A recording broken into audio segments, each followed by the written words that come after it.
1, 2, 3, 4, 5, 6, 7, 9 ഈ എട്ടക്ക സംഖ്യയെ 9 കൊണ്ട് ഗുണിച്ചാൽ നമുക്ക് കിട്ടുന്ന ഉത്തരം കണ്ടല്ലോ. അങ്ങനെയാണെങ്കിൽ ആ സംഖ്യയെ 63 കൊണ്ട് ഗുണിച്ചാൽ എത്ര കിട്ടും എന്നുള്ളതാണ് ഇന്നത്തെ ചോദ്യം. ഒരെട്ടക്ക സംഖ്യയാണ് നമ്മൾ 9 കൊണ്ട് ഗുണിക്കുന്നത്. നമുക്ക് കിട്ടുന്ന ഉത്തരം 9 ഒന്നുകളാണ്. ഈ ഒരു സംഖ്യയെ ഉപയോഗപ്പെടുത്തിക്കൊണ്ട് എങ്ങനെ ഉത്തരം കണ്ടുപിടിക്കും?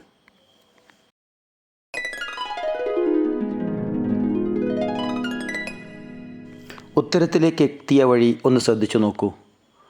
ആ 63 കൊണ്ടാണ് നമ്മൾ ഗുണിക്കുന്നത്. 63നെ നമുക്ക് 9 ഗുണിക്കണം 7 എന്നെഴുതാമല്ലോ. അങ്ങനെയാണെങ്കിൽ നമുക്ക് നേരത്തെ കിട്ടിയ ഉത്തരത്തെ 7 കൊണ്ട് ഗുണിച്ചാൽ നമുക്കിവിടുത്തെ ഫലം കിട്ടുന്നു. അതായത് നമുക്ക് കിട്ടുന്ന ഉത്തരത്തിൽ 9 7കൾ ഉണ്ടായിരിക്കും. 9 ഒന്നുകൾ വരുന്ന ഒരു സംഖ്യയാണ് നമ്മൾ 7 കൊണ്ട് ഗുണിക്കുന്നത്. അപ്പോൾ ഉത്തരമായി നമുക്ക് 9 7കൾ കിട്ടുന്നു. ഇതുപോലെ 9ൻ്റെ ഗുണിതങ്ങളായ മറ്റ് സംഖ്യകൾ കൊണ്ട് ഗുണിച്ചാൽ കിട്ടുന്ന ഉത്തരങ്ങളെക്കുറിച്ചും നന്നായി മനസ്സിലാക്കി വയ്ക്കുക. സംഖ്യകളുടെ പ്രത്യേകത തിരിച്ചറിയുക.